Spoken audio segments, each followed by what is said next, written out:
obsession. If it makes you better in a skill that is valued at the market, it is the right obsession. If it brings you peace that others are unknown of, it is the right obsession. If it wants you to do more, be more, and create more, it is the right obsession. Jack of all trades, master of none. This is a concept of being an all-rounder has been fed to us since our childhood. Be best at academics, be best at sports, and be best at culture, is what they say. But in the rat race of trying to be the best at everything, we laid ourselves too thin, eventually extinguishing the fire that could drive us forward. Eventually extinguishing the fire that could drive us forward. So what if I told you that all of this could have been avoided by doing something so simple yet effective?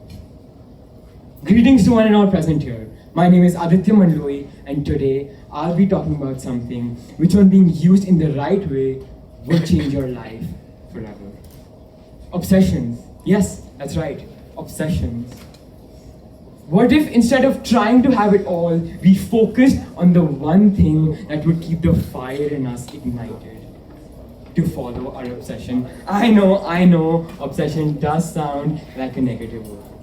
We all are familiar with the tone our parents scold us in. You are obsessed with it. But have you really wondered why is it a negative word? So the Cambridge Dictionary defines obsession as the idea or thought, as the control of one's ideas or thoughts with a continuous and powerful feeling. It's basically an idea or thought that constantly preoccupies one's mind. If you had an obsession with studying all the time, that wouldn't upset your parents now, would it? Would it? So what really is the difference here? Could Elon Musk be able to create SpaceX without being obsessed with the space? Could Steve Jobs be able to create Apple without being obsessed with computers? Could Kobe Bryant become one of the best NBA players without being obsessed with basketball? No. So why do we claim that obsession is bad? Why do we claim that obsession is bad? Thomas Alva Edison. Many of you might heard about Thomas Alva Edison, the man who created the electric bulb. But do you know how much failure he underwent before he could actually make the bulb that's used today? He failed and failed and failed every day before he could make the right bulb. And he couldn't have done it without an obsession. It was his obsession that got him through those tough times. It was his obsession that escorted him to the success he saw later. When you're obsessed with something, you find joy in a way you cannot understand. Whether it's running 10 miles a day, or whether it's running 10 miles a day, or editing a newsletter 10 times over, or spending hours on deciding what font is best for a product you might not even make. The invisible, magical torture behind a version only you can see, that is what an obsession does to you. Obsessions have power.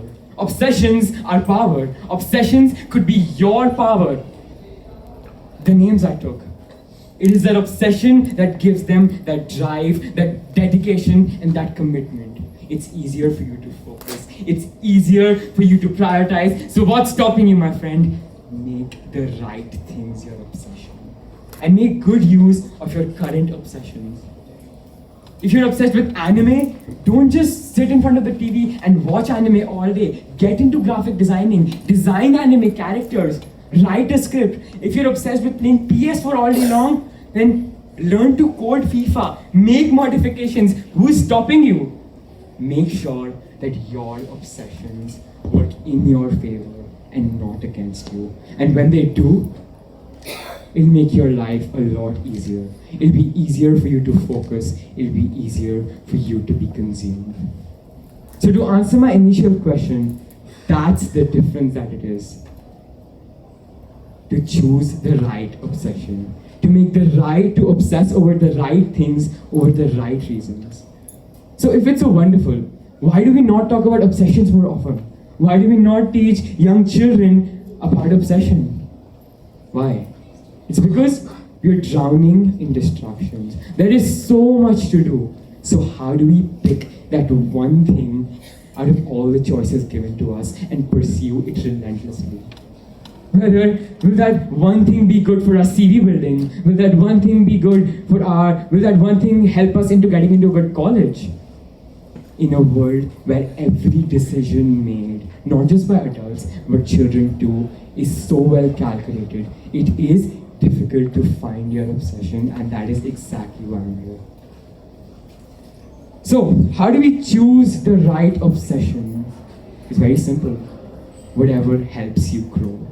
Whatever helps you grow. If it is growth oriented, it is the right obsession. If it's growth oriented, it is the right obsession. If it makes you better in a skill that is valued at the market, it is the right obsession. If it brings you peace that others are unknown of, it is the right obsession. If it wants you to do more, be more, and create more, it is the right obsession.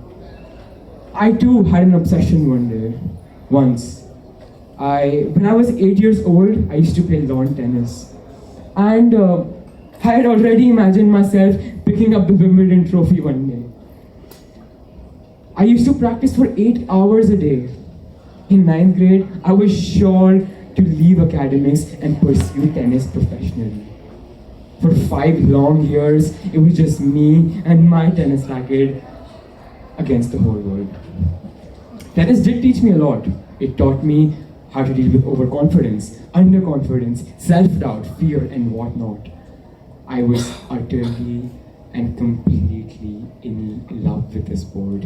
I was obsessed with the sport. But a year ago, all of it stopped. The obsession stopped, the growth stopped, the learning stopped, and most importantly, I lost my interest. I had a choice. I could have continued with tennis. I could have stuck with tennis since I'd given so many years of my life to tennis. I could have invested my time in perfecting the game, but I didn't. That's why I part my ways, I quit and I moved on. I quit the sport that I was playing since age 8. I quit the sport that was once sure to be my career. I quit and I moved on. And you know what that did for me? That opened up a wide range of possibilities that I could avail, opportunities that I could grab, and chances that were mine to take. I got into dancing, I took part in dance competitions, I took part in acting competitions, I did theater, and I set my foot at the basketball court. I won a few debates, and I became the vice head boy of my school and learned what leadership means. So this brings me to my next point. And that, ladies and gentlemen, is probably the most important piece of information I'm going to give out today.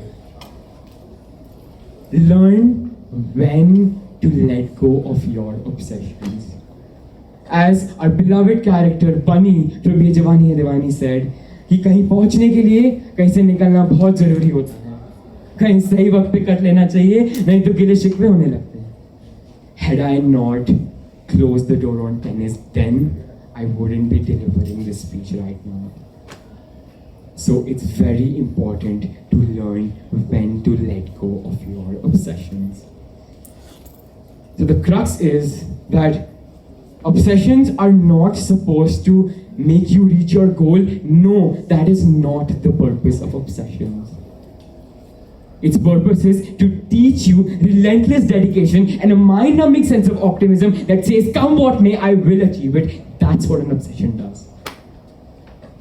So, leaving you all with a note so that all of you crave to find your obsession and become the best versions of yourselves. Believe me, your obsession is waiting for you. It is screaming for you. It is banging at your door to let you in, to let it in. So why not take a chance on yourselves? Thank you, ladies and gentlemen. This was Aditya Mandloi.